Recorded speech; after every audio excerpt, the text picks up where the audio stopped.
Hello, my fellow knights and warriors. This is third part of the burning the camp scenario from the siege.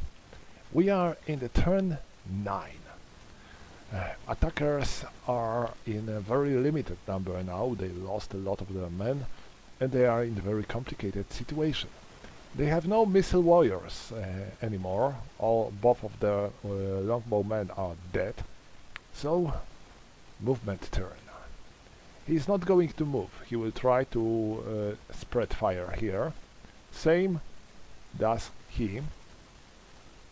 And now him. He already spread fire on this hex.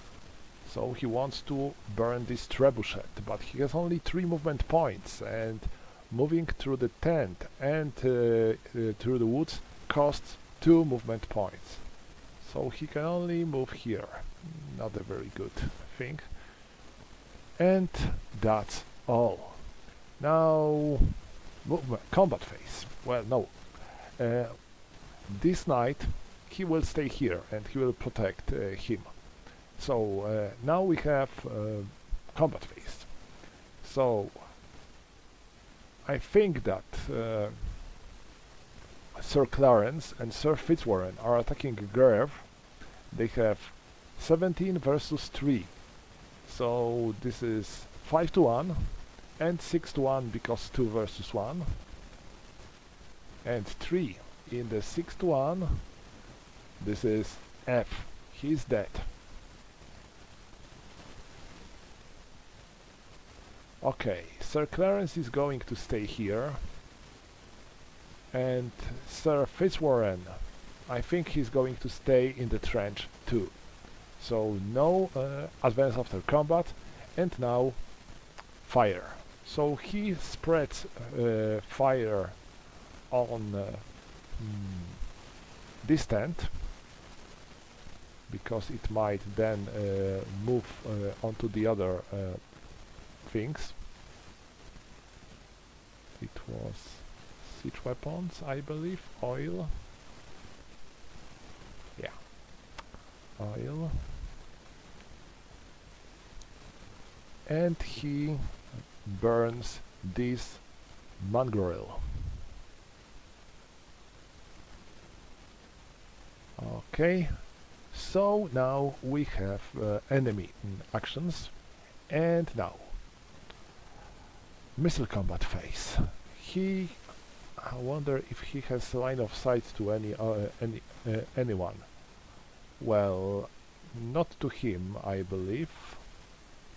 Not to him too, because there is a hill on the hex, and I need to stand on the edge of the hill to fire from the hill, and he is blocked by this tree. So no, I haven't any opportunities to fire with my crossbow. So movement phase. They are trying to swarm Sir Morgan again.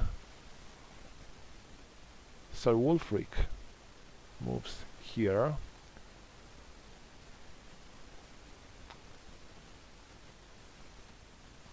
Attacking Sir Hughes, it seems to be a bad idea. Or maybe, well, why not? Let's try. I will try. Okay.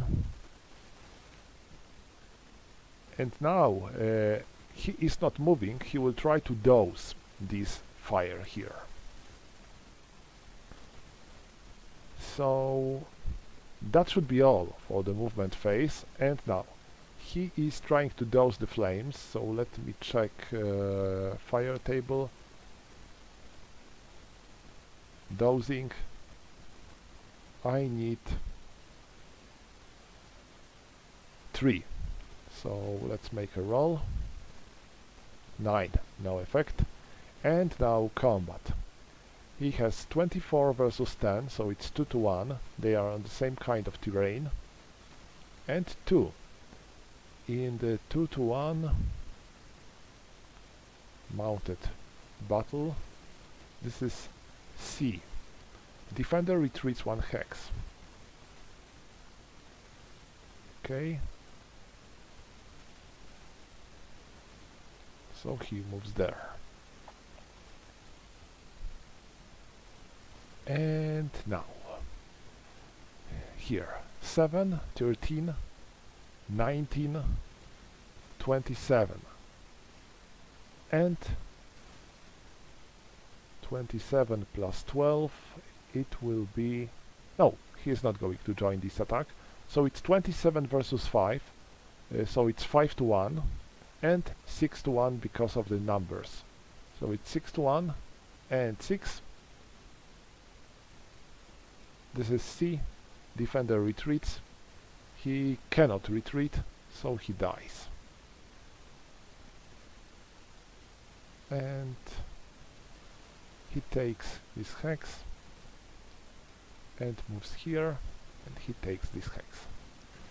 And now Sergeant Pooh attacks Sir Fitzwarren. He has 12 versus 4, 3 to 1, and 2 to 1 because of the trench. 5 in the 2 to 1. This is B. Attacker retreats 1 hex. So he walks there. Alright. So that's all for the combat, and now I have to check if fire is spreading or not. So for this hex, yes.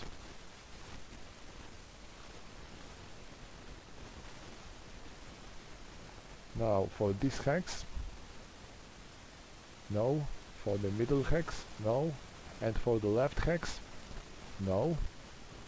This fire was just kindled, and same goes to this fire, and now this tent, this hex, nothing, that hex, nothing. So that's all when it comes to the turn 9. Turn 10 to go, and he moves on this hex. He's going to try to burn this trebuchet next. He climbs on the hill, and he moves there too. They will try to attack Sir Wulfric together. And now there, Sir Clarence is not moving. He is going to burn the siege tower. So let's place the flames. And Sir Fitzwarren is going to somehow cover him during this action. So that should be all for their movement. And now combat.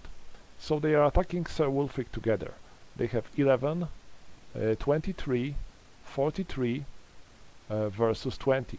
43 versus 20, it is versus 10 is 4 to 1. 4 to 1, and terrain is the same. There is only one mounted warrior, so we don't have a modifier for the number. So it's 4 to 1 and 2. Okay, that's good. D. Horse killed, rider stunned and dismounted. Oh my. So this is Sir Wulfric. Siege, knights, Sir Wulfric, foot. He is stunned, and his horse is dead.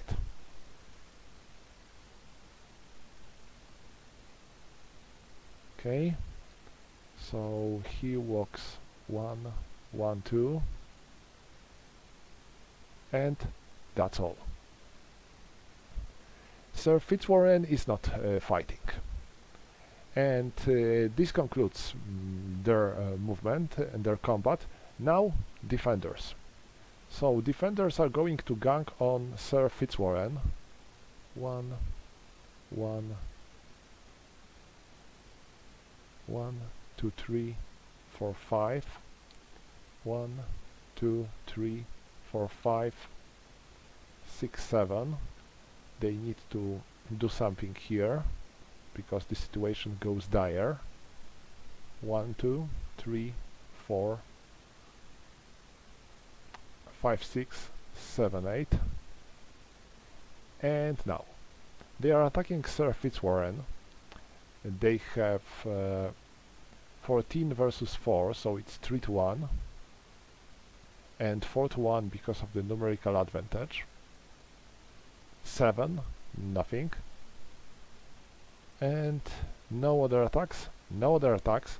He's trying to douse these flames here. Nope. And now no one is stunned, so let's roll for spreading the fire. This fire can spread on these woods, so let's see. Here. No. And there. No. Now these flames. These two hexes. This one. Yes.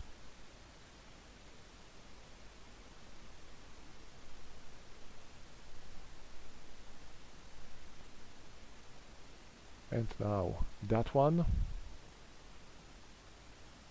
No. Here. Or maybe no. Well, let's stay here. This tent. Now this hex. Yes. That hex. No. And this hex. No. This mongrel. Yes. It burns completely now. And now here. This trebuchet. No. And this tent. No. So that's all when it comes to the spreading fire, and this siege tower begins to burn as well. So this concludes turn 10. We are starting with turn 11 now. And attackers. What attackers can do? I think that Sergeant Llewellyn is going to stay here. He will try to burn this trebuchet. Now Boars. 1, 2, 3, 4, 5, 6. And now Hughes. 1, 2, 3, 4, 5, 6,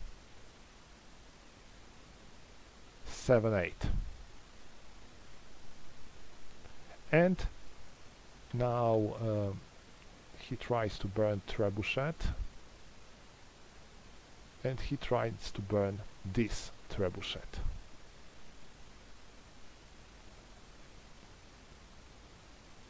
Sir Clarence already made the siege tower burns, so he hasn't much else to do, and due to this fact he moves here and Sir Clarence moves there. So that's all for the attackers, and now combat. So Sir Hughes and Boros are attacking moderate. They have 32 versus 5, so it's 6 to 1, 7 to 1 because of the number, and 6 to 1 because they are attacking from the slopes. So 6 to 1 and 5. This is D. So moderate is stunned. Sir Clarence attacks Morris. He has 12 versus 3, so it's 4 to 1, and 6. This is C. So Morris has to retreat 1 hex. And that's all for attacks. Now my defenders. And now Gawain fires his crossbow onto the Fursa. It is 6. Fursa is in the medium cover, I think. 3 light cover, sorry. 6 light cover crossbow. This is A. So he has to retreat 1 hex, and so he cannot spread fire on this trebuchet. Too bad.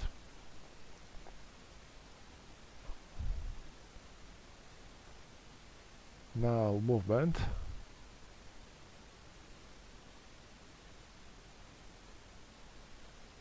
Goes here.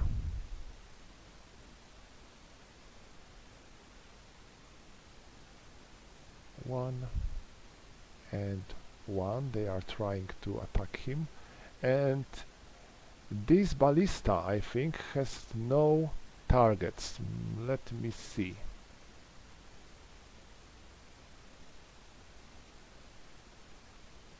No, it is blocked by siege tower, so I cannot fire at him. And no here as well. So no targets for ballista, too bad, because it's deadly weapon. And now that would be all for movement, and now combat. So they are attacking Sir Clarence. They have 14 versus 9, 1 to 1, and 2 to 1 because of the numerical advantage, and 2. Okay, that's cool. That's C. Retreat, 1 hex. Nothing spectacular, and he takes this hex.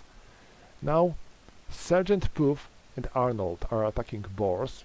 They have 18 versus 8, so it's 2 to 1, 3 to 1 because of the numerical advantage. Terrain is the same. Oh, 9. Nothing? Yes, nothing. So this concludes fights, and now we have to check for fire. Now here. First, nothing. This hex, nothing. Distant. Here, nothing. There, nothing. Oh, I forgot to say that he's trying to dose this tent. So let him try. No, he fails. Now, here, these flames. Oh, and Sergeant Llewellyn is in the danger because he can be burned by his own flame. We will see. First of all, here, 7, yes.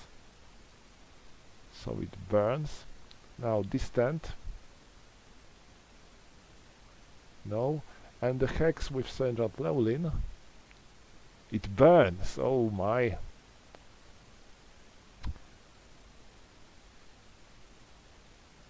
It is getting hot. And siege tower. Let's check for this hex. No, it's not. Alright, so this concludes turn 11. So, turn 12, but first let's go back here. Because when fire spreads to the hex with a character, this character must retreat immediately. So he has to get out of this hex. And now we have a last turn. So, attackers. They are going to attack him. Oh, I forgot to bring him back to his senses. They will attack moderate, and he is going to... he will try to burn this tent completely, because we need to burn the entire tent to get victory points. Okay, so that's all, and now combat. 32 versus 4, it's 8 to 1, 9 to 1 because of the number, and 8 to 1 because of the slope. But no, it's still 9 to 1 because he's in the tent. So it's 9 to 1. And 10! Come on! This is C. Defender retreats 1 hex. So he moves here. Boss walks there. And now here. 17 versus 7. It is 2 to 1. And 3 to 1 because of the numerical advantage. 2 to 1 because of the slope. It's 4 in the 2 to 1. This is B. Attacker retreats 1 hex. That's all for the attackers. Oh, I forgot to move him. but well, doesn't matter much now. This is the last turn after all. And now defenders. I think that defenders are not even going to attack. They will try to douse these flames if possible. And they will attack here. 1, 2, 3, 4, 5, 6, 7, 8. And that would be all. I haven't an opportunity for him to fire. So, combat. We have only one attack to resolve. 6, 12, 24 versus 8. So it's 3 to 1 and 4 to 1 because of the number, 3 to 1 because of the slope, and 4 to 1 because he's on the tent. So it's 4 to 1 and 10. Okay. No effect. So that was the last attack. Now let's check for the flames because it might be important. Now this hex, it burns. This hex, no. This hex, it burns.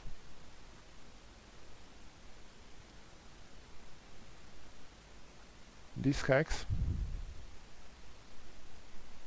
no. This hex, no. So I think that's all.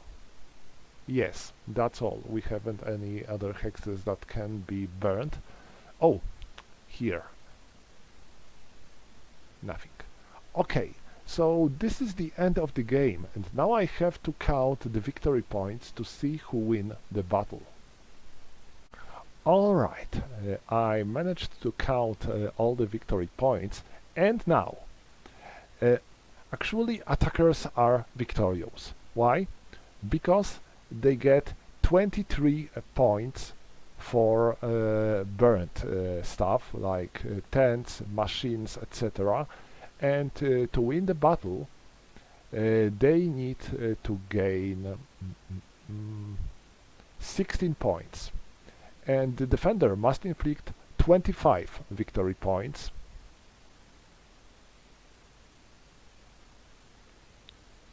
While he managed to score 23 victory points. So 2 more victory points for killed attackers and there will be draw.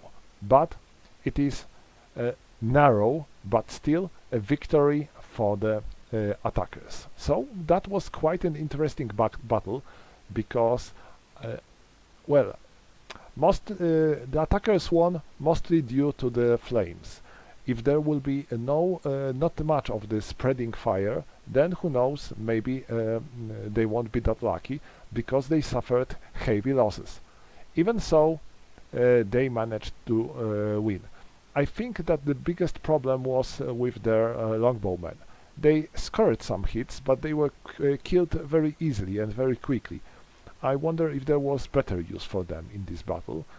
Instead, a defender's crossbowmen did very little. One of them was killed right at the beginning of the battle, and the other one did a little.